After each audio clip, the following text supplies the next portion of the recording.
Βρήκα τελικά φωτογράφο που ψάχνανε. Ναι, και σε πολύ καλή τιμή, μόνο 1.000 ευρώ. Με πόσα? Με χαρά. 1.000 ευρώ για ένα γάμο. Ναι, φίλε, 1.000 ευρώ είναι λίγα για φωτογράφο.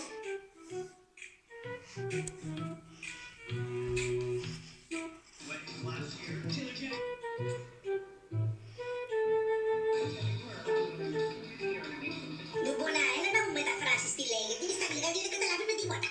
Άσε με ρε μικρό που θα ασχολούμαι τώρα με σένα πρωί. Τι κάνεις εκεί πέρα, τι βλέπεις? Βλέπω μαθήματα φωτογράφησης. Έλα ρε Ντουμπονά, τελείωνε.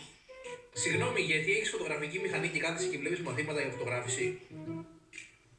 Ωχ, Ε, δεν έχω φωτογραφική μηχανή, το ξέχασα. Μαμά, Έλα, παιδάκι μου, σ' αγαπάω. λέγε τι θες. Τίποτα, μαμά.